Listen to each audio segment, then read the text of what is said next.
Boa noite, irmãos. Todo mundo está feliz que está aqui e não no quarto. Espero que sim. Porque se estivesse no hotel, boate, algum outro lugar dessa natureza, você estaria se rendendo aos impulsos da carne. Devido para aqui, é o contrário. Está lutando em favor do poder do Espírito sobre a sua vida. Amém. Glória a Deus. Texto que eu gostaria de ler junto com os irmãos em Romanos capítulo 8. Romanos 8, versículos 1 até 14. A razão que eu quero ler esse texto é porque ela coloca diante de nós o cerne do problema que nós estaremos tratando nessa noite. O conflito entre a carne e o Espírito.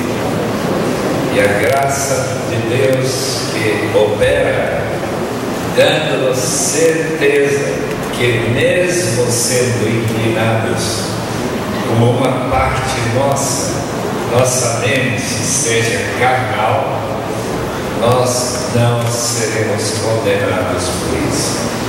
Capítulo 8, versículo 1, na Nova Versão Internacional. Portanto, agora já não há condenação para os que estão em Cristo Jesus. Porque por meio de Cristo Jesus, a lei do Espírito da vida me libertou da lei do pecado e da morte.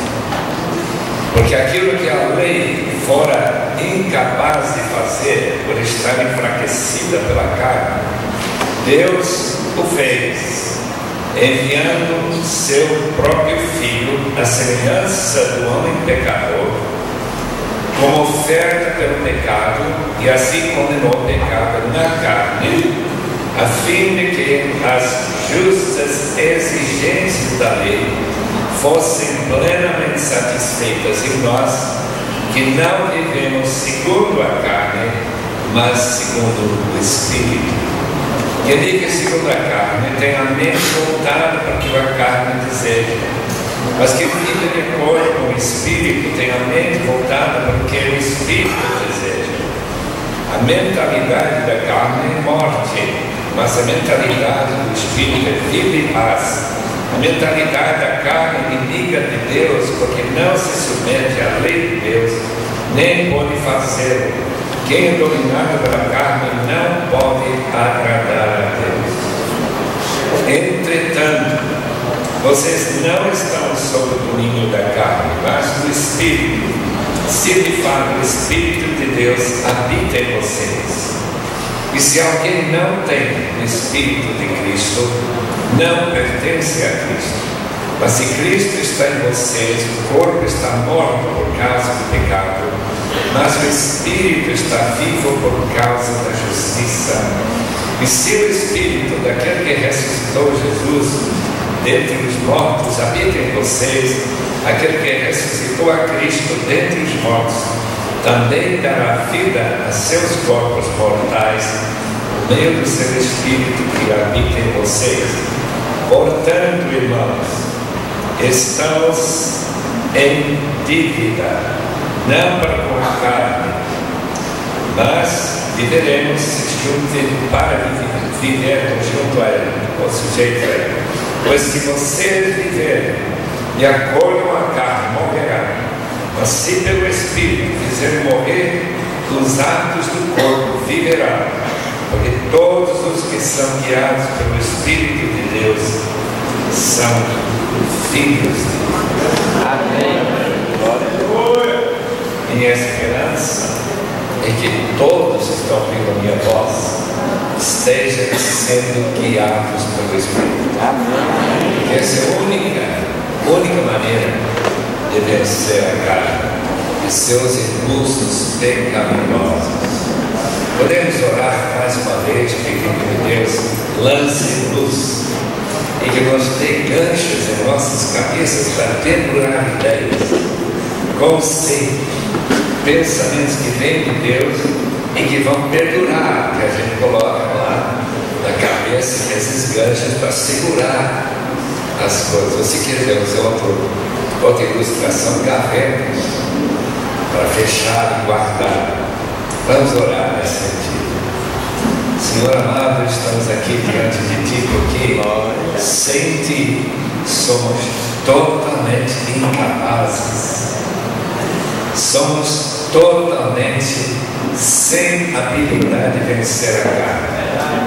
Rogamos, Senhor, que Teu Espírito esteja operando em nós, dando-nos capacidade não somente de entender, mas de nos inclinarmos para contigo. Rogamos, Senhor, que nesta noite a Tua presença esteja aqui de uma maneira poderosa, influenciando e criando novos desejos. Oh Deus, leva-nos desse lugar, prontos, decididos para Te servir e vencer esse inimigo de nossa vida cristã. Amém. É a carne, em nome de Jesus. Amém. Eu estou imensamente feliz de estar em Itaúna. Eu fui convidado a vir para aqui anos atrás e por alguma razão Deus não queria. Eu fiquei com uma doença que me prostrou na cama com uma febre alta e eu tive que mandar notícias para cá que eu não poderia ir. Mas aqui estou e estou muito grato a Deus pelo privilégio. Gostaria de conhecer a cada um de vocês, ouvir sua história, e eu espero celestialmente isso seja possível. E quando chegarmos lá, já não há limitação de tempo, eu posso ouvir vocês falando comigo e eu não falando para vocês, porque já falei bastante, especialmente para terminar amanhã. Os irmãos vão ficar, graças a Deus que ele foi embora, porque já falou demais. Que Deus abençoe a cada nós possamos aproveitar esta noite para poder. O famoso pastor, muito conhecido pastor, Jonathan Edwards, meu neto se chama Jonathan por causa dele. Ele diz que nossa mente precisa de duas coisas, não apenas uma. Uma é compreensão. Temos que entender. Não é memorizar. Criança memoriza textos bíblicos, mas não compreende. A segunda coisa, absolutamente essencial, é que nossa mente se incline para o certo, que nós compreendemos. Compreender e inclinar está diretamente vinculado ao nosso tempo. Por quê? Porque a carne, para explicar mais ou menos o que essa palavra quer dizer, na maioria dos textos, significa inclinação. Inclinação para o pecado. Não é pecado, é inclinação para o pecado. E o que nós gostaríamos muito é entender quais são os meios pelo qual nós possamos vencê-la. Muito bem. O que acontece conosco? Nós ouvimos uma mensagem bem empolgante, desafiante e emocional. Ficamos sentindo que devemos mudar alguma coisa. E até podemos dizer, vamos mudar. Só que depois da emoção descer, quando nós não estamos mais com aquele empolgamento da hora em que a mensagem foi promulgada, a gente perde aquele desejo de fazer o que nós antes queríamos fazer. C.S. Lewis disse, em palavras eruditas, que sentir e não agir produz uma futura sentir sem capacidade de agir. Em outras palavras, a maneira que nós somos, a maneira que essa realidade caída de nossa natureza pecaminosa é de sentir e não agir. Espero que os irmãos vençam essa inércia de não mudar quando escutam algo na palavra de Deus que diz: precisa mudar. Muito bem, vamos lá. A palavra carne vem do Antigo Testamento. A palavra hebraica, se quiser lembrar, é passar. A palavra passar substitui para nós a palavra corpo, porque no Antigo Testamento não tem a palavra corpo. Estranhamente, a palavra corpo não existe no Antigo Testamento, não existe na língua hebraica, só existe a palavra carne. E a ideia de carne, como todo mundo sabe, é algo que perece, que apodrece. Carne é aquilo que depois de 4 dias no túmulo, Lázaro cheira mal. Não é isso que Marta dizia para Jesus: deixa ele lá, não tire ele de lá, porque ele está cheirando mal. Por quê? Porque ele é carne. Irmãos, a carne, esse talho, esse negócio que você come na churrascaria, essa carne é o que nós entendemos cobrindo nossos ossos. É algo que vai perecer, mas em si não tem muito a ver com essa palavra carne no texto que nós lemos esta noite de Romanos 8. A carne tem uma outra acepção muito estranha. Deus disse que Adão deve se unir com sua esposa e que os dois se tornariam uma só carne. Interessante. Eu estou casado, imagina, 54 anos. Ainda me acostumando a viver como uma só carne com Patrícia. Os irmãos que estão casados sabem qual é o problema de ajustar.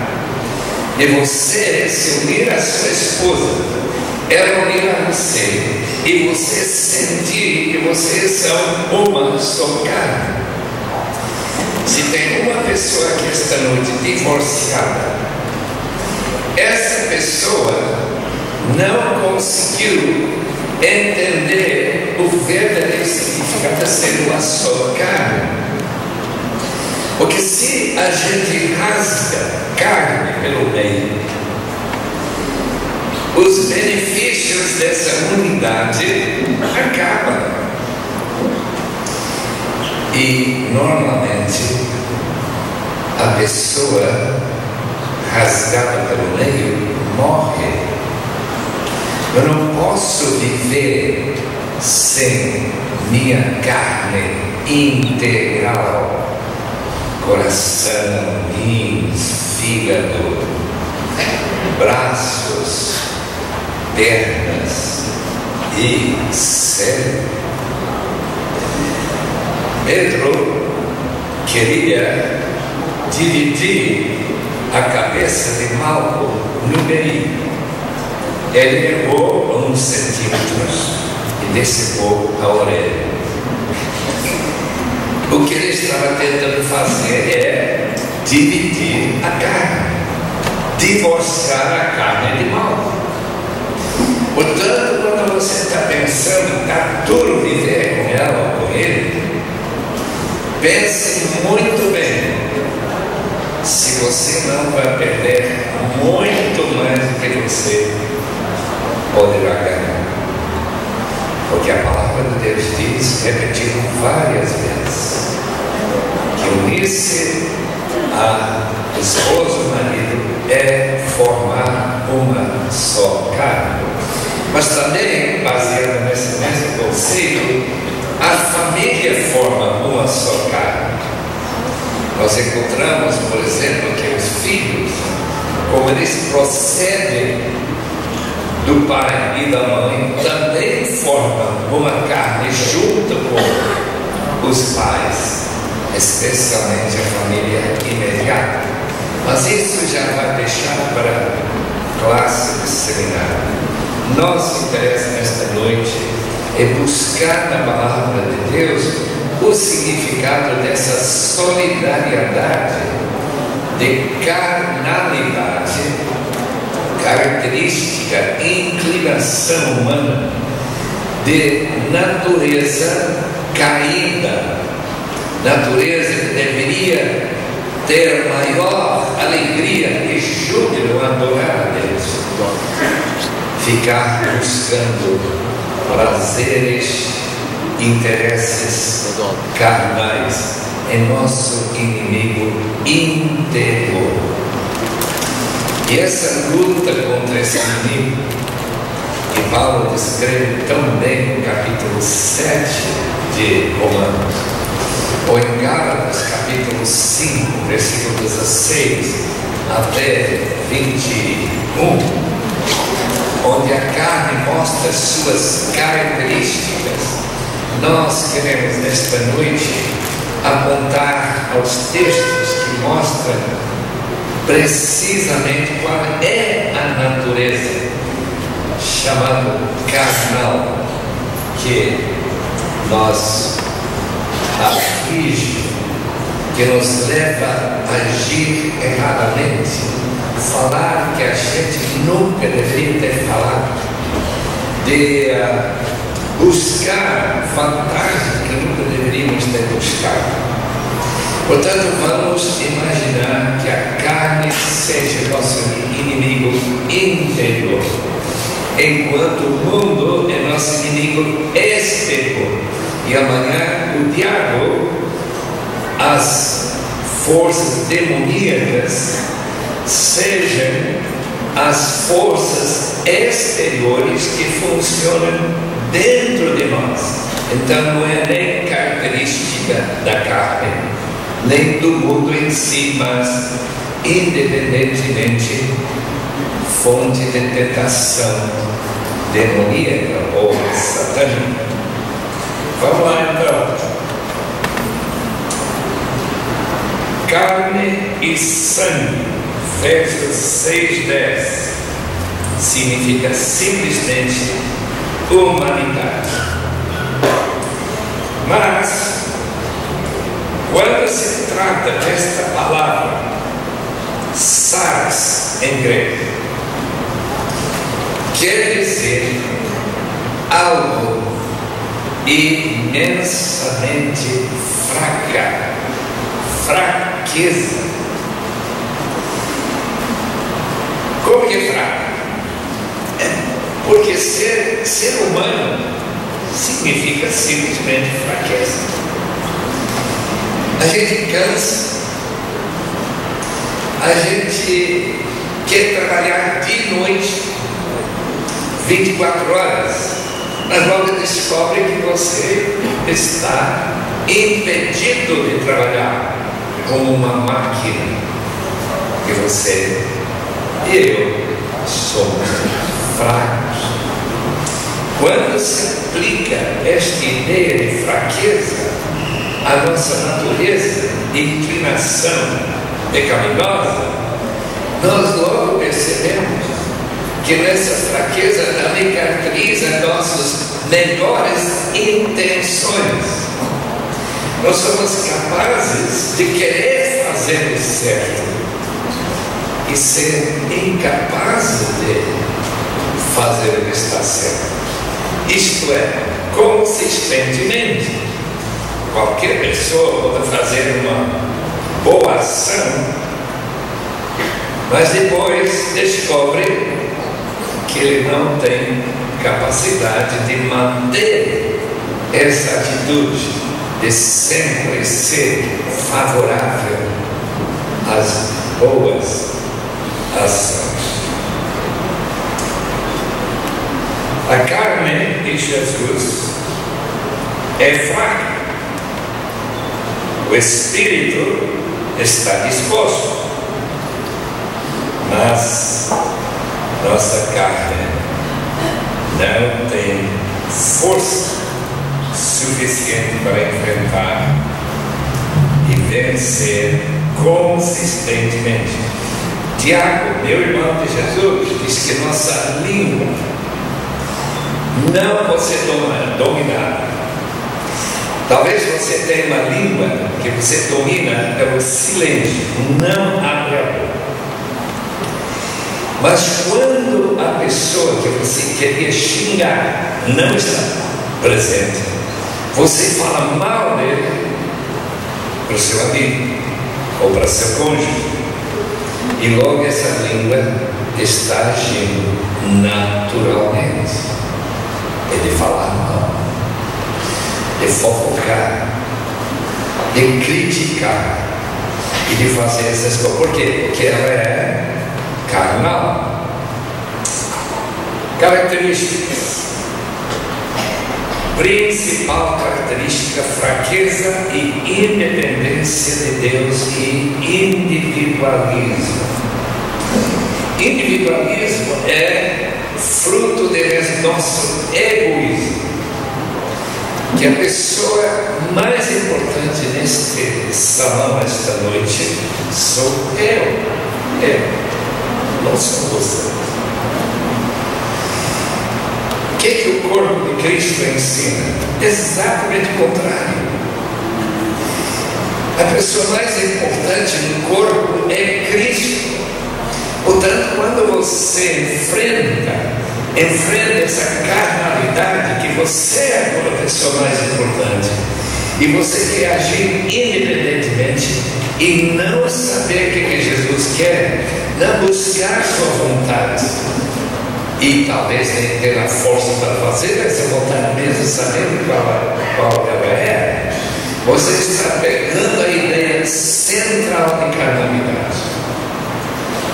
Eu faço o que eu quero, quando eu quero e como eu quero, se eu não for impedido por uma força maior. Eu imagino que no inferno haverá placa para cada caverna, não haverá nenhuma comunhão no inferno, e essa placa diria mais ou menos isso: eu fiz o que eu queria, como eu queria, quando eu queria, do jeito que eu queria, e não me sujeitei a nada, a ninguém, a não ser quando essa pessoa coloca um revólver nas minhas costas. Aí eu faço. Mas isso também é carne, porque a carne quer ser preservada. Independência, egoísmo, individualismo. Eu estive na louvação em Curitiba ano passado e foi solicitada uma opinião sobre o que aconteceu. Minha opinião foi a seguinte: foi maravilhosa a música, foi maravilhoso, os cantores, orquestra, tudo foi tremendo. Mas uma coisa me perturbou: quase todas as músicas foram individualistas. Quase todos referem a mim e a Deus. Como que é que o negócio de ser crente é privado? É como se eu tivesse uma linha direta para com Deus. Eu não preciso de igreja, pastor. Aliás, esse artigo recentemente publicado no Isto É, que a característica tem crescido mais do que o outro é pessoas que não estão mais vinculadas à igreja nenhuma. São crentes independentes, individualistas, que vivem sua vida sem depender de ninguém. Eu espero que isto não é uma tendência do seu coração, porque a Bíblia, como diz João Wesley, não sabe nada de religião individualista. É sempre nós, corpo de Cristo. É sempre Cristo no meu irmão e também em mim. E mutualidade. Mas tudo isso é contrário à minha carne. Eu tenho minhas ideias como a coisa deve ser. Segunda característica, falamos, é fraqueza. Se os irmãos olharem, por exemplo, Isaías 40, ou Mateus 26, 41, ou talvez primeiro de Pedro, que cita Isaías 40, toda carne é como a erva do interior do Brasil. Ela aparece com sua flor. Estou citando aqui toda a humanidade, toda a carne, é como a relva em toda a sua glória, como a flor da relva. A relva murcha, cai a sua flor, mas a palavra do Senhor permanece para sempre. Estive no interior anteontem, tudo morto, aparentemente. Toda a relva queimada, marrom, no melhor hipótese, amarelo. Irmãos, a carne é assim. A carne é fraca, a carne não tem permanência. Esta carne que está aqui esta noite, tão preciosa para nós. Não sei se vocês têm plano de saúde, né? Uma boa parte aqui tem. Eu tenho. Vocês me devem pedir desculpa por isso, não depender do sistema de saúde do país. Mas por que eu pago para minha esposa o plano de saúde? Porque esse corpo é importante para mim. Eu quero mantê-lo na melhor condição possível, por mais tempo possível, porque eu sei que vou morrer provavelmente antes de chegar nos 100 anos. Eu estou indo para lá, mas não chegarei. Amém.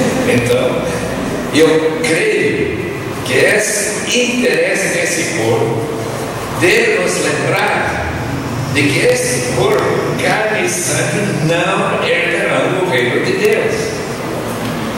Vai ser um outro corpo, vai ser uma continuação, vai ter alguma relação com este corpo, mas não vai ser este corpo, não.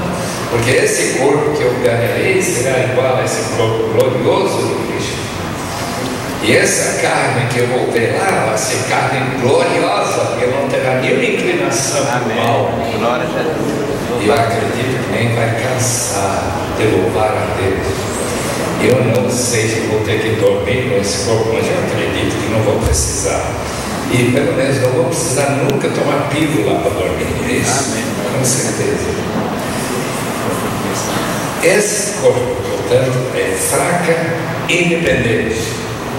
Número 3. Este corpo está cheia de autoconfiança, sem vergonha diante de sua fraqueza. Note a diferença quando Paulo, ouvindo a voz de Deus, segundo Coríntios 12, versículo 9, eu me gloriarei na minha fraqueza. Por quê? Porque ele está pensando contrário à ideia carnal. A ideia carnal é que eu posso. Eu lembro quando meus filhos têm 5, estão aprendendo a caminhar. Eu não queria colocar a mão na minha mão para ser ajudado, não, eu fosse sozinho. Tudo isso mostra essa inclinação desde pequenininho, de independência. Ao mesmo tempo que a pessoa é muito fraca, dá uma toquezinha e cai. Coitadinho, daí pouco, uma linda. Desprezo pelo próximo. Essa ideia de que meu próximo não tem minhas boas qualidades, é por isso que gosto muito de saber que ele caiu em algum pecado. E eu posso dizer, graças a Deus, eu não caí. Que bom que foi ele, não eu. O que quer dizer isso? Se não, esse espírito farisaico. O fariseu dizia: este povo que não conhece a lei, nem guarda a lei, está amaldiçoado. Nós, como aquele que foi para o templo para orar, ele disse: Senhor, muito obrigado que eu sou pessoa tão bom que eu sou. Eu jejuo, eu pago os meus dízimos até das plantinhas da horta, tudo. Eu sou pessoa que tem toda a razão para te agradecer que eu sou melhor do que os outros. Esta ideia é pura carnalidade. É a mais singela carnalidade. Se você se sente assim em relação, por exemplo, ao seu marido, tem muita mulher que se sente melhor do que o marido, porque ela tem mais tempo para orar, para ler a Bíblia, talvez mais tempo para ler um livro das Publicações, que é muito bom. E o marido não tem tempo, tem que trabalhar o tempo todo. E ela pensa: poxa vida, mas que bom seria se ele fosse comigo. Irmã, cuidado, você está virando o precipício da carnalidade.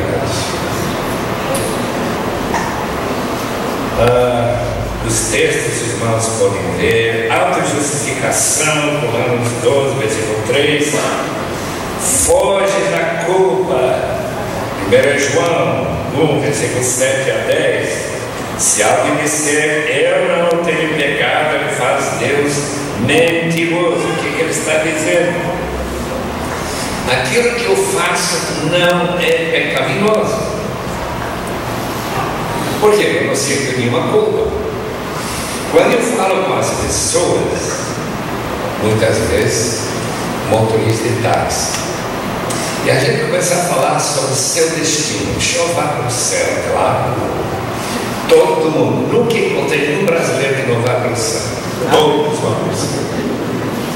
Eu acho muito interessante esse fator. Até agora, nunca ouvi nenhum brasileiro dizer para mim: estou falando de não cristão, não crente. Olha, infelizmente eu sou tão ruim que eu vou para o inferno. Deus não vai colocar a gente lá no céu. Irmãos, o que é isso? Simples carnalidade. Não tocada pelo Espírito, obviamente. Mas não imagina que os brasileiros não cristãos, ou talvez católicos, estejam naquele estado de desgraça, de não precisar de Cristo, de não se entregar ao Senhor Jesus, e que depois de nós entregarmos, que nós não carregamos essa mesma atitude também. É uma das tristezas do meu coração, aquele sentimento que eu sou uma pessoa boa.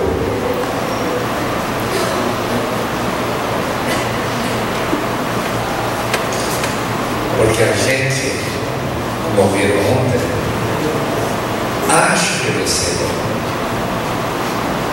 Por certas aparências externas, quando cai dentro, meus irmãos, é outra coisa.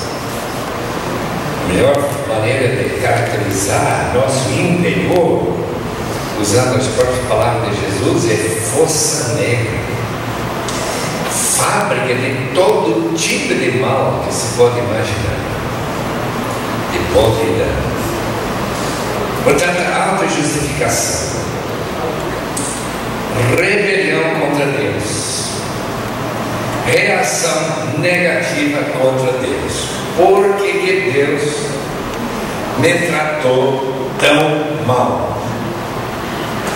E portanto, como diz capítulo 5 de Romanos, versículos 8, 9, que nós somos inimigos. Nós éramos inimigos, Cristo morreu por nós quando éramos inimigos. E o problema da carne é que a carne continua sendo inimiga de Deus. Romanos capítulo 8, versículo 7. Nossa carnalidade está em rebelião contra Deus. Esse netinho Jonathan, que deve ser um santinho, não é? Ele tem um espírito bem carnal, a gente percebe isso. E sua carnalidade é uma reflexão da minha, porque ele é neto. Ele nasceu com gênese e DNA muito pura, pecaminosa. E quando a gente percebe essas reações de rebelião e falta de consciência e de arrependimento, a gente percebe que ele é de fato filho do seu pai, sua mãe e neto. Rebelião contra Deus. O que diz 1 Pedro 2,11? Que essas inclinações carnais luta contra a nossa alma. Agora, por que diz isso que ele luta contra nós? Porque é a alma que foi comprada por Cristo. Essa alma pertence a Cristo. Como que eu vou querer fazer alguma coisa contrária à vontade dele? Mas descubro que eu faço. Tristemente faço. Número 9. Amor acentuado para si mesmo em detrimento do amor do próximo e amor a Deus. A luta que Gálatas capítulo 5 e versículos 16 e 17 descreve.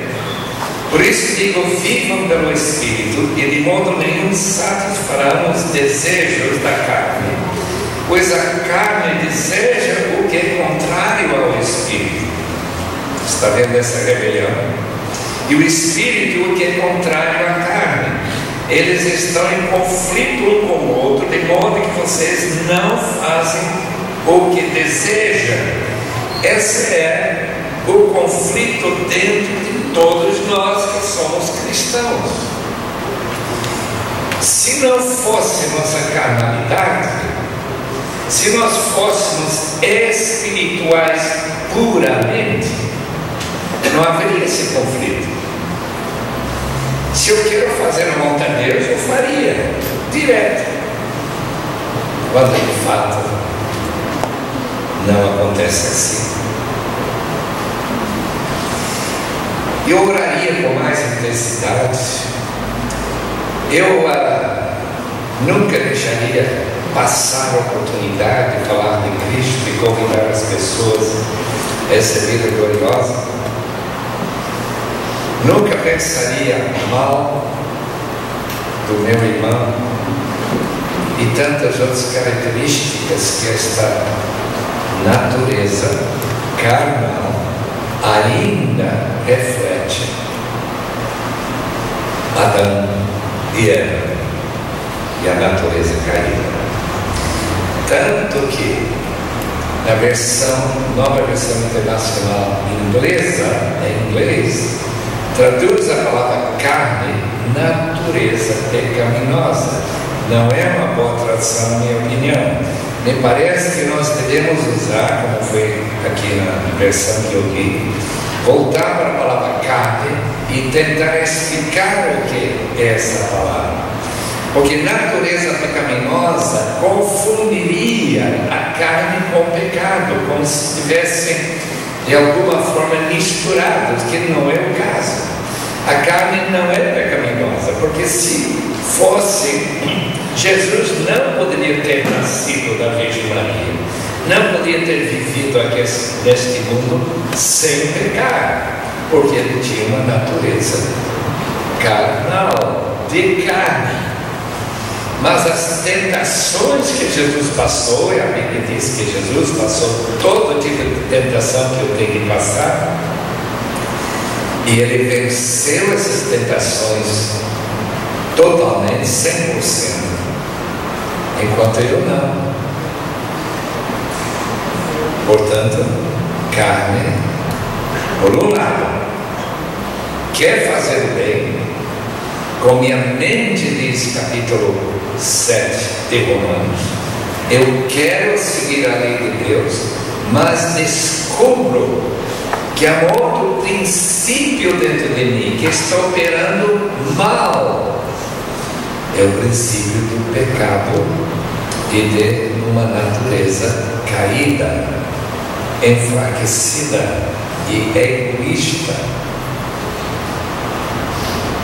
Olha lá para o número G. Não era 9, era G. Resiste perdoar. Os irmãos que têm sido ofendidos,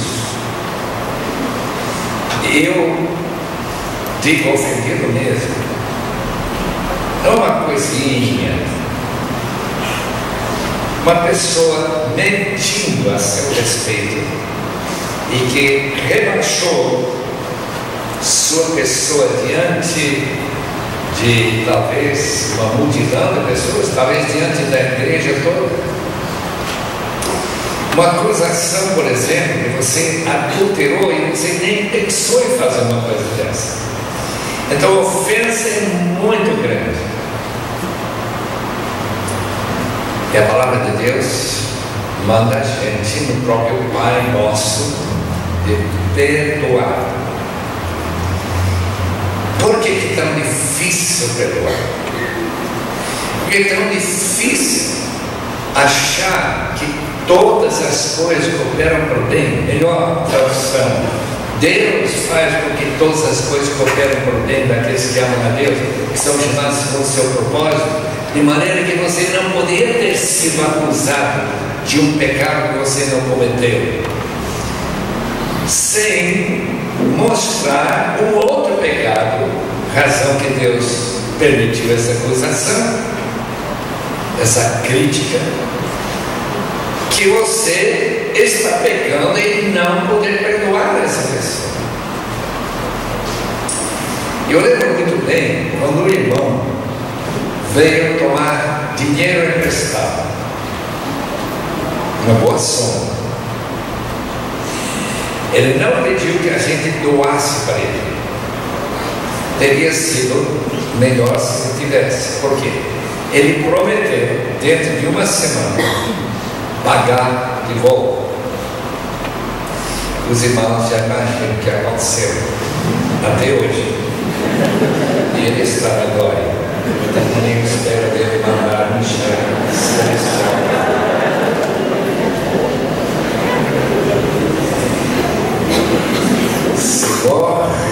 O Senhor me manda absolutamente 100% esquecer, perdoar e não pensar mal dele de forma alguma. Eu espero ver o céu e dizer: graças a Deus, consegui pela graça de Deus me perdoar.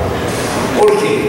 Porque a palavra de Deus diz na palavra de Jesus sobre o servo que tinha uma dívida de milhões de reais. Não era apenas milhares, era 10 mil talentos. O talento era 35 quilos cada talento. Imagina, carretas de prata. Numa época que a prata valia muito mais do que vale hoje em termos de possibilidade de compra. Ele foi perdoado. Então ele sai e encontra um devedor dele que deve R$500. Daí ele, em vez de mostrar misericórdia, lança ele na prisão. Naquela época dava para colocar a pessoa na prisão se devia e não pagava quando ele prometia pagar. Jesus disse que nossa falta de perdão, de agir como a carne quer, é agir dessa forma. E nós estamos em perigo mortal de ser barrados do céu por não perdoar aqueles que nos ofendem.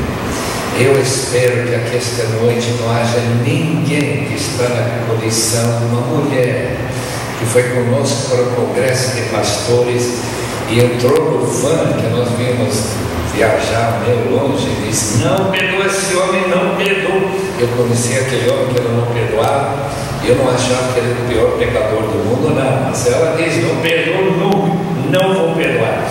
Eu tento imaginar, será que ele não conhece o tremendo perigo de chegar a essa conclusão de carnalidade? Não perdoar é uma das características bem naturais de nossa natureza pecaminosa. Carnalidade é a corda que nos mantém seguro no pecado. Interessante. Romanos 7, versículo 14. Esse texto, aliás, todo Romanos 7 vale a pena meditar. Versículo 14 diz: sabemos que a lei espiritual é contudo não sou, pois fui vendido como escravo ao pecado. Mas essa escravatura, as algemas do pecado na minha vida, amados irmãos, são a minha carne. Essa palavra significa justamente a corda que me amarra ao pecado. Se eu pudesse, de alguma forma, sair da minha carne, não ser carnal, eu não teria esse problema de ter que viver com uma inclinação que a gente cede para essa inclinação de carnalidade e pecado. Essa corda é a corda de escravatura. Sem quebrar essa corda e morrermos para o pecado, é impossível viver pelo Senhor. Romanos 6, versículos 8 e 9 e capítulo 8 que nós lemos esta noite, versículo 9: vocês não estão na carne.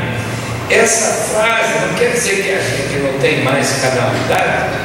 O que esse texto está dizendo é que nós fizemos um rompimento.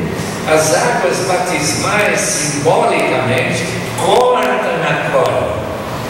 Só que nós, ainda sem ser escravos do pecado, voltamos a cair novamente na desgraça do pecado, por causa do nosso egoísmo, nossa fraqueza e essa característica.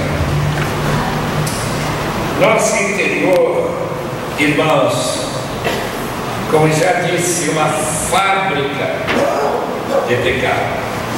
Capítulo 7 de Marcos. Marcos 7, eu gostaria que os irmãos escutassem, se não tem sua Bíblia para acompanhar. 7, versículo 18 em diante. Que palavras complicadas que Jesus colocou para a gente aqui, versículo 21 a 23. Pois do interior do coração dos homens, e não faz diferença nenhuma aqui entre homens salvos ou não salvos, interior do coração dos homens vem os maus pensamentos, as imoralidades sexuais, os roubos, os homicídios, adultérios, as cobiças, as maldades, o engano, a devassidão, a inveja, a calúnia, a arrogância, insensatez, todos esses males vêm dentro e tornam o homem impuro, simplesmente descrevendo até que maldade nós somos capacitados a chegar.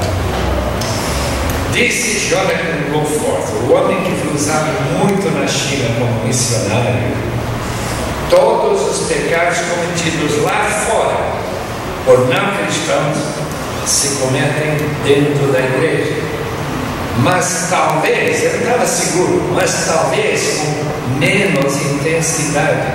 Eu fiquei impressionado. Tinha um avivalista usado maravilhosamente por Deus, especialmente na China, por ele. Quando ele pregava, demorava talvez uma semana, e no fim da semana as pessoas começam a se quebrantar e se abrir o coração e falar como eles eram pecadores, cometendo os mesmos pecados que o mundano comete, mas talvez com menos intensidade, ou talvez com mais cuidado que ninguém saiba desses pecados. Nosso coração é corrupto. Quem pode conhecer? Capítulo 17 de Jeremias. Carnalidade, uma resistência, um arrependimento genuíno. Superficial, sim. Eu já falei muitas vezes, eu sinto muito, mas não sentia nada. Os irmãos não têm esse problema, eu tenho. Sinto muito que eu errei, que eu coloquei você na cruz de Cristo, outra razão. Eu sinto, quando de fato não sinto, realmente culpado. Arrependimento é uma palavra quase esquecida pelos crentes. E acaba de ser publicado. Infelizmente, eu gostaria tanto de doar para cada pessoa aqui com a garantia que você tem. Arrependimento, a primeira palavra do Evangelho.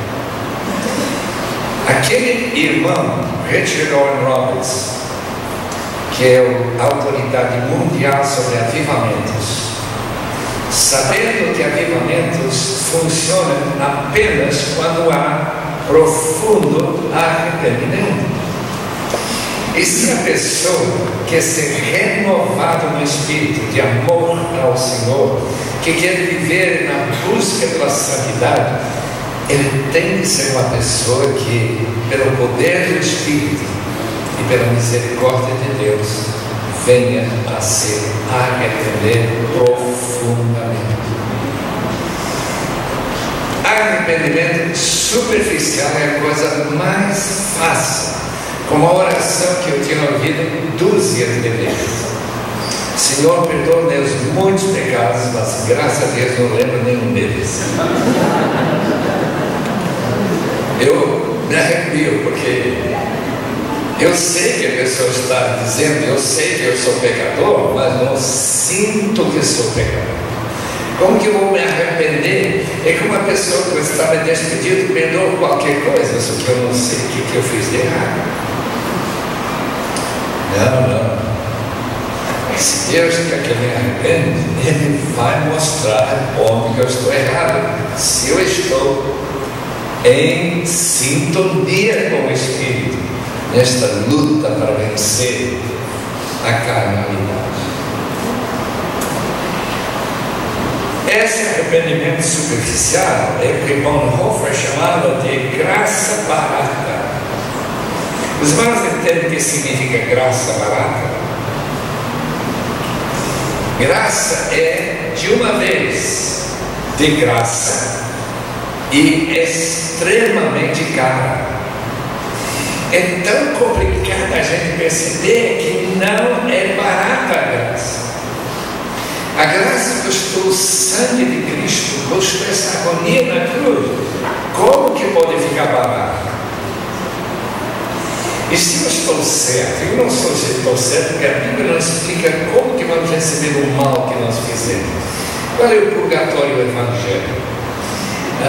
Tem católico. Eu estive em Roma primeira vez e eu vi uma placa lá na escada de Pilatos, e a escada dessa placa diz assim: quem subir essa escada de joelhos ganha 3.000 anos de indulgência no purgatório.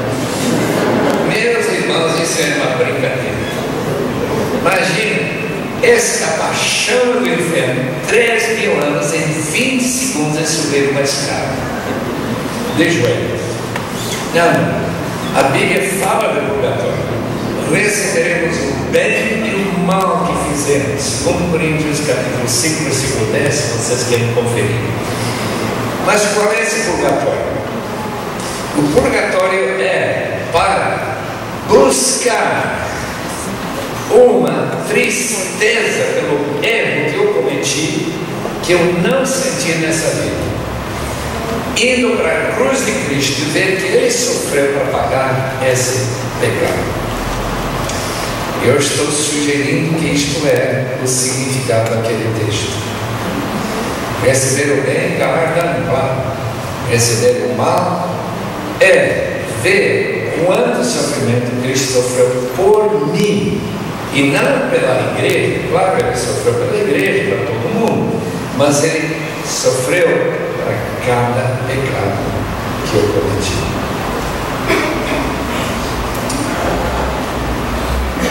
Emoção sem conhecimento ou obediência. O que isso faz com a adoração? Atrás da nossa casa em São Paulo tem uma igreja católica bastante moderna. Moderna no sentido que eles cantam alguns corinhos que todos nós cantaríamos sem problema algum. Mas o que realmente cria problema para mim é ver a maneira que se dramatiza a morte de Cristo, comendo esse hóstia e bebendo aquele cálice de vinho. A dramatização com vestes, mudando para aqui e para lá, tocando campainhas, tudo isso que os irmãos que são católicos devem saber bem melhor do que eu. Irmãos, dramatiza uma coisa para a gente só ver, mas não sentir. Qual é o problema da carne? Não gosta de culpa, não gosta de sentir culpa nenhuma. Se você for para um psiquiatra, você tem um problema de depressão por causa da culpa, ele vai dizer: olha, não sinta essa culpa, vai esquecer. É por isso que o Evangelho é tão maravilhoso. Ela oferece perdão para a minha culpa e não simplesmente esquecer essa culpa.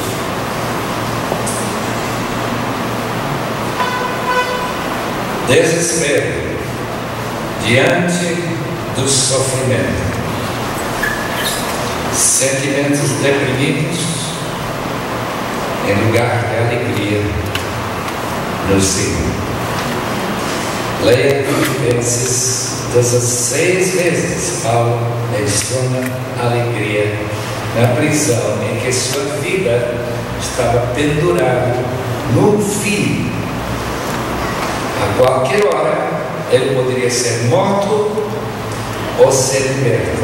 Ele de fato foi liberto e escapou por mais alguns anos para depois ser decapitado. Mas depressão, sentir que sofrimento não pode ser minha experiência, porque eu sou filho de Deus, é uma deturpação bem radical da palavra de Deus. Sofrimento é muito útil para preparar-nos para o céu e para nos desmamar do mundo. Portanto, alegrem-se sempre no Senhor. Sempre. Mesmo quando está dormindo, está dormindo com um sorriso, porque você está alegre. Ou como diz Jorge Ludo, na hora que você acordar, você torna seu coração alegre no Senhor. Amém. Como está nosso tempo? Está indo? Está indo. Mas ainda temos mais algumas coisas a falar. Eu gostaria que os irmãos descansem suas cabeças por um instante e vamos novamente. Não tem jeito, o exercício aqui dentro, não dá para nem tomar cafezinho aqui dentro, temos que continuar até o fim. Então os irmãos aguentem mais um pouco e a gente vai chegar no fim. Vamos lá. As práticas e sinais da carnalidade. Meus irmãos, ser carnal sempre se manifesta em ação, atitudes, maneira de tratar pessoas e assim por diante. Primeiro, carnalidade cria rivalidade e criancice. Criancice é uma característica tão natural de crianças que se usa aqui em 1 Coríntios capítulo 3 para descrever o que estava acontecendo em Corinto. Irmãos, não lhes pude falar como espirituais, mas como carnais, como crianças em Cristo. Deles leite, não alimento sólido, pois vocês não estão em condições para recebê-lo. De fato, pois ainda não estão em condições, porque ainda são carnais. Porque visto que há inveja e divisão entre vocês, divisão entre crianças é bem normal. Eu tenho visto isso muito com meus netinhos. Não que não havia com nossos filhos, mas a gente é mais tolerância com os filhos. Os netos não podem, eles têm que ser bons, eles têm que ser santos. E a gente vê que não são, a gente fica meio perturbado. Orando sempre, Senhor, mude as atitudes carnais de nossos netos. Veja, que nossos filhos já formados, já estão com mais de 40 anos, já se criando. Número 2, paixão lasciva, interesse pornográfica. Como a internet tem alimentado esta ideia, ou como aconteceu com um missionário que veio falar comigo chorando, dizendo que ele se apaixonou por uma mulher que não era esposa, já era casada há muito tempo, mas se apaixonou por uma pessoa na internet, não tinha visto ela na carne, mas era carnal, né? O que fazer? Joga fora o computador, joga no lixo. Você não precisa desse aparelho para agilizar a sua pecaminosidade. Graças a Deus ele venceu. Colossenses capítulo 3, Mateus 5:28, sonhar com intenção errada e pecaminosa e carnal, imaginações corruptas e fantasias. Irmãos, Efésios 2 diz que os pensamentos fantasiados, essa ideia de pensar no que está errado e não está glorificando a Deus, é mais uma manifestação da carnalidade. É isso que é carnalidade. Imaginação. Eu fico impressionado com a televisão, novelas, por exemplo, Globo e tantos outros filmes procuram levar você a pecar. Buscam esta atitude errada. de carnalidade, estimulando sua imaginação. A gente tem que ter muito cuidado. A dona Dana, São Luís de Maranhão, e seu marido, agora na Albânia, seguindo missionários, tinha duas crianças. Mamãe, podemos ligar a televisão, estava sendo hospedada na casa, um sábado de manhã, disse, se sábado tem 1 hora por semana para ver a televisão, crianças pequenas. Não era babá nessa casa, não. Às vezes nós queremos, porque havia desenhos animados. Ela parou de limpar a casa, sentou junto com as crianças e acompanhou 1 hora. Agora, o que vocês aprenderam? Eu quero recomendar muito para vocês mais cuidado com as ideias que crianças estão pegando. Não esse aparelho, te vejo, esse caixa preta está na sua frente. Crianças não devem ser estimuladas a pensar erradamente por nada em nossa casa. Quando eu era criança, meus pais tinham tanto horror de Hollywood que eles nem pensavam permitir que a gente fosse ver um filme sequer. Eu não vi nenhum filme até eu ter talvez mais de 20 anos, porque está com tanto medo de ser contaminado com imaginações erradas. Eu sei que os irmãos não têm esse problema. Os irmãos não sofrem com essa chamada tentação de Hollywood. Mas eu acho que a gente deve ter muito cuidado com essa nova geração. Jogos perigosos, idolatria, feitiçarias. Gálatas 5:20. Naquele texto vai uma lista de obras da carne. Por que idolatria é uma obra da carne? Porque esse ídolo não exige santidade de você. Eu vivi perto de Fátima, em Portugal, durante 1 ano, e a gente via as pessoas chegando em Fátima, às vezes de joelhos, cortados, sofrendo demais. E a gente viu que a ideia de chegar lá diante daquele ídolo de Nossa Senhora era uma maneira de prestar homenagem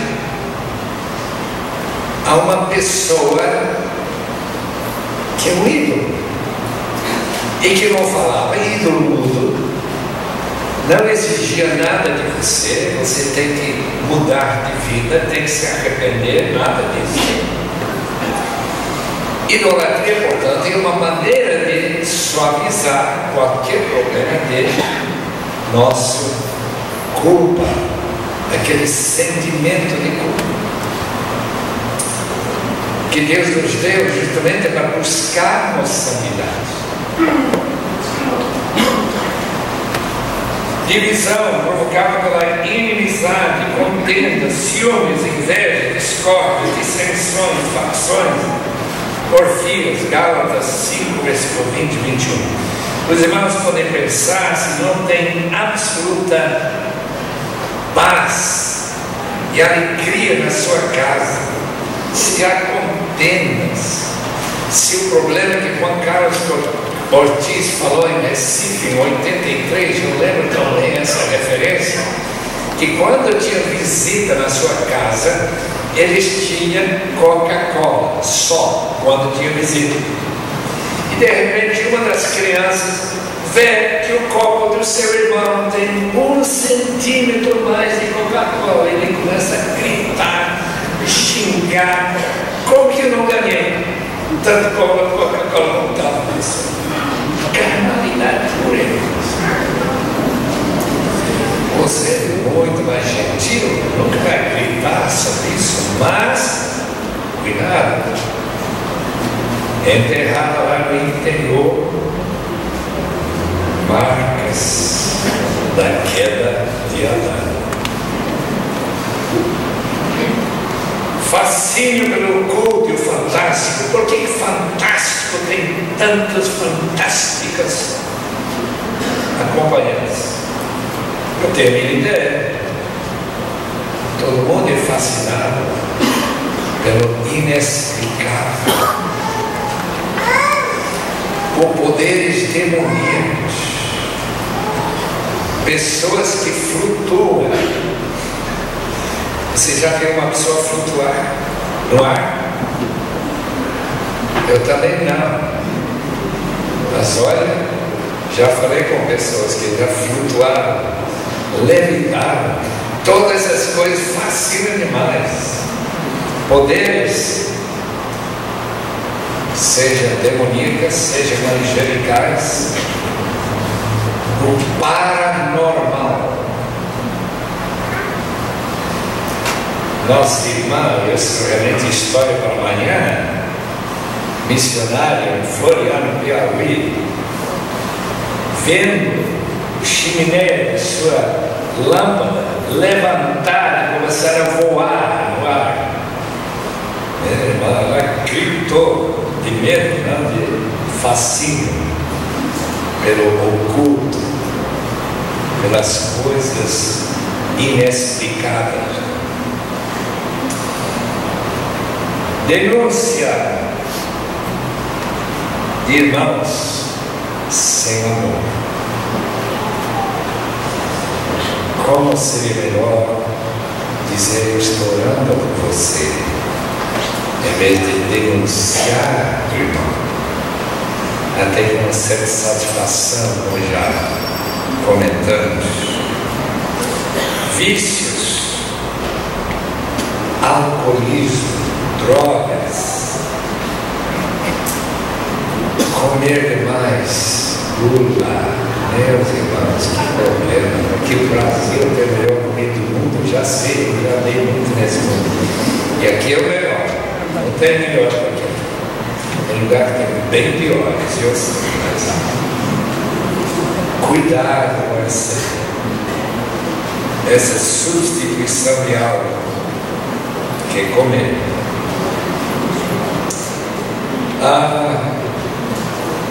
Sexo, pornografia, todos aqueles vícios, e a pessoa fica viciado, mostrando que Romanos capítulo 6 diz que depois de nosso batismo termos ressuscitado com o Senhor, que nós não podemos novamente oferecer nossos membros, nossos olhos, nossos ouvidos a Satanás para ser escravizado de novo.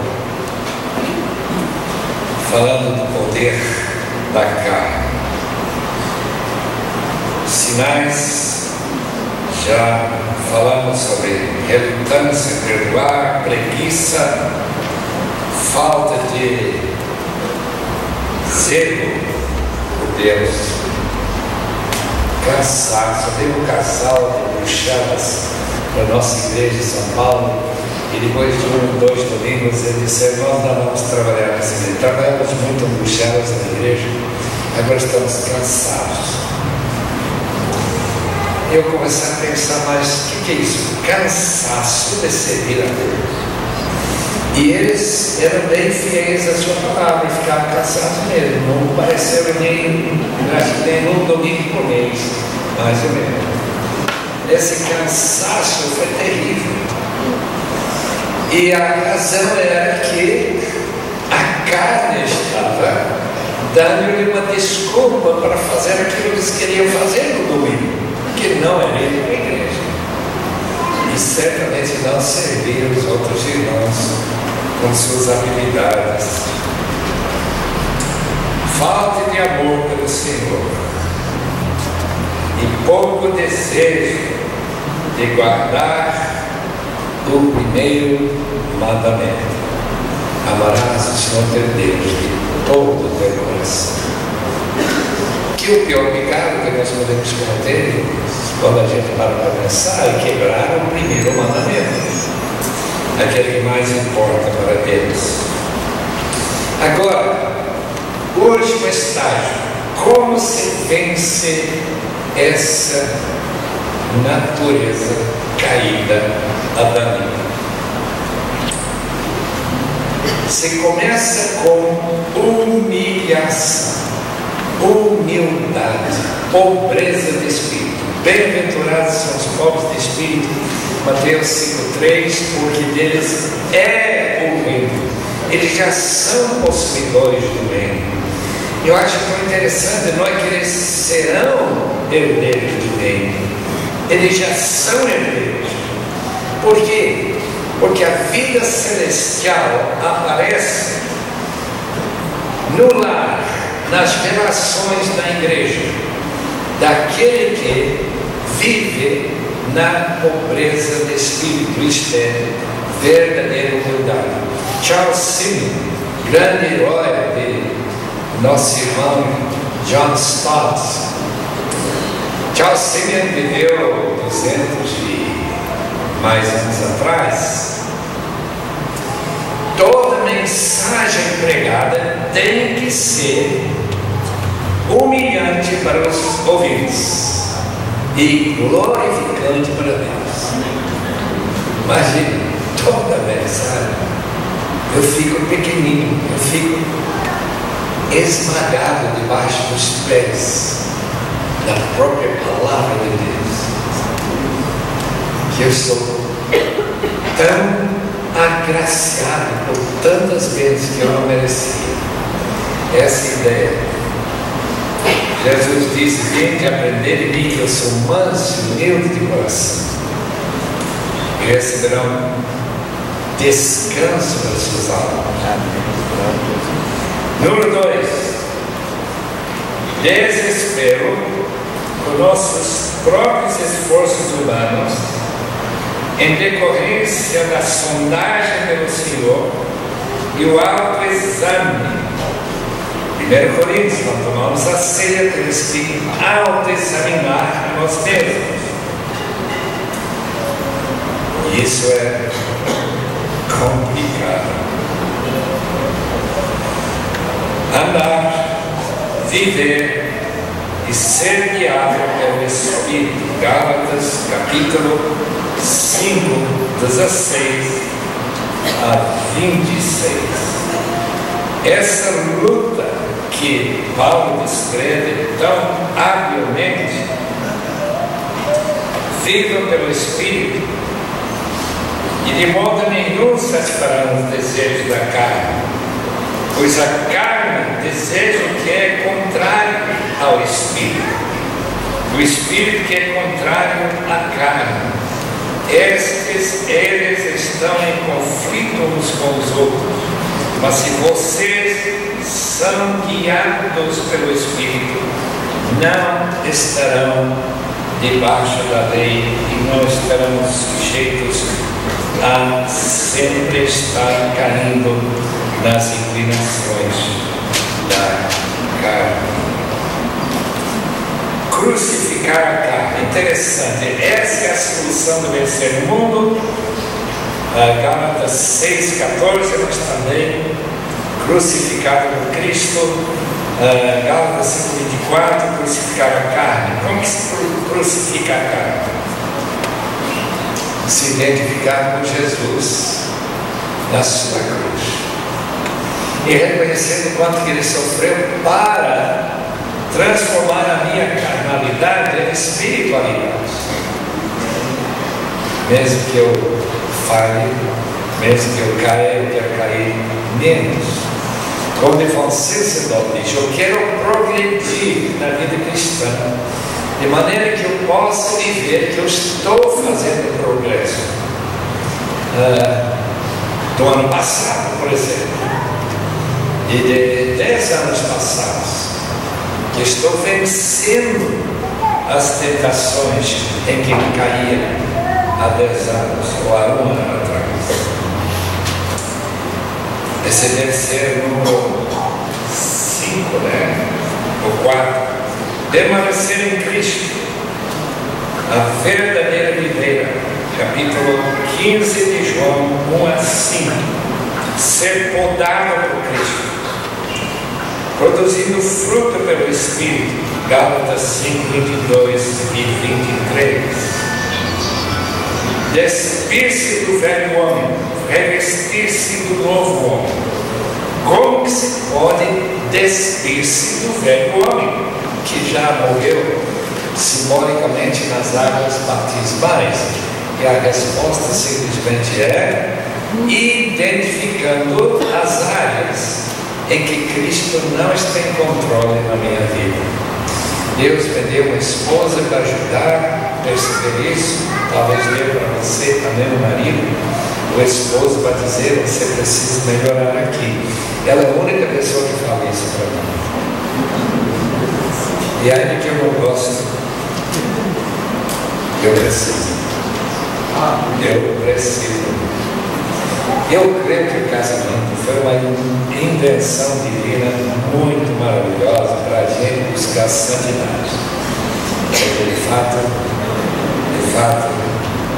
a vida de casados com essa familiaridade, essa falta de sentir, eu não posso falar nada para ele, ou ele vai explodir, alguma coisa assim.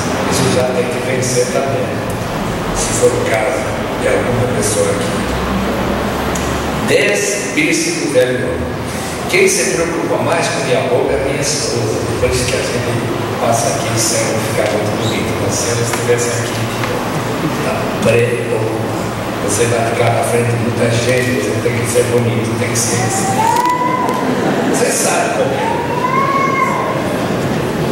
Eu tenho que me despir muito mais seriamente da roupagem do velho homem, esses trapos imundos do velho homem, com a ajuda dos irmãos.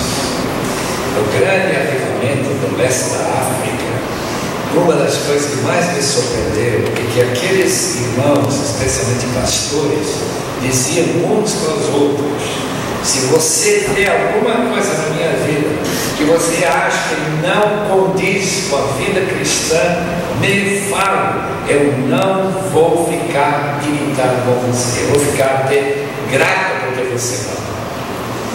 Isso é fundamental, irmãos, que tenhamos irmãos que não têm receio de falar conosco. Quando eles veem essa roupagem do velho homem de Efésios 4, 23, 24, Colossenses 3, 9 e 10. Arrependimento genuíno diante de Deus. Como é importante arrependimento. Domingo eu tenho que falar na associação sobre avivamento. E avivamento sempre é produzido, começa quando tem alguém genuinamente arrependido. Mortificar a carne. Isso é a maneira que a Bíblia fala, Romanos 8, versículo 13, 2 Timóteo 2, 21. Mortificar as obras da carne, Colossenses capítulo 3. Isto é estrangular, jogar o computador fora, se seu problema é internet. Qualquer coisa que possa ser separada para não mais envolver-se. Se o problema é novela, joga a televisão fora, assim por diante. E a maneira de escapar às tentações que derrubam a sua vida. Buscar uma mente. A palavra phronema em grego significa uma mentalidade, uma atitude que condiz com a mente de Cristo. Tende com os mesmos, Filipenses capítulo 2, versículos 6, 5 e 6, mesmamente phronema que houve em Cristo. Mesma atitude. Qual é a minha atitude? Reação. Como eu me reajo quando alguém pisa no meu dedão? Spurgeon uma vez foi recomendado para ele um certo indivíduo que era muito santo dele. Spurgeon tinha um senso de humor, diz: olha, vai lá e pisar bem duro no seu dedão. Se ele te abençoar, ele é santo, como você fala. Mas agora você deve te xingar. Não é santo nada. Está vendo, irmãos? A reação que mostra se realmente temos um espírito que está sendo santificado. Purificação de tudo que contamina o corpo, que contamina meus olhos, que contamina o espírito, isto é, que leva a gente a repensar uma coisa errada, pecaminosa, uma obsessão qualquer, de ódio, de hostilidade, de críticas, de tudo que a carne devora. Diz isso em 2 Coríntios 7, versículo 1: pesqui a santidade, santificação sem a qual ninguém verá Deus. Os grandes homens do passado, Agostinho foi um deles, eles tentaram entender se não havia uma raiz para o pecado da vida da gente. Lutero também foi fascinado pela possibilidade de encontrar um pecado raiz que vai se ramificando em todos os outros pecados. Agostinho achou que a carne tem raízes profundas no orgulho e na sensualidade. Lutero pensou que o principal problema nosso é incredulidade. Jesus indicou que para segui-lo e vencer a carne é necessário que se negue a si mesmo, seu egoísmo, tome a sua cruz e seguir a Jesus. Marcos 8:34. Se nós vencermos a carne, a garantia que você vai entrar no seu lar celestial. Mas diz Romanos 8, e às vezes nós esquecemos disso, não há nenhuma condenação para aqueles que estão em Cristo. Mas o texto diz logo em seguida que nossa mentalidade, se for carnal, vai nos levar à perdição eterna. Portanto, o que nós temos que lembrar para explicar esses textos é que a vida cristã é uma luta constante, baseada em autoexame e muita oração. Senhor, me purifique, me dobre, para usar a oração do Evan Roberts, do grande avivamento em Gales, me dobre, Senhor. E que Deus abençoe os irmãos nessa caminhada cristã, que nós possamos glorificar a Deus ao chegarmos em nosso lar celestial. Amanhã, o diabo e nossa luta com ele. Eu espero que os irmãos que tenham tempo para comparecer estejam aqui para se fortalecer com a armadura de Deus contra as ciladas do diabo. Guerra espiritual. Deus os abençoe. Amém.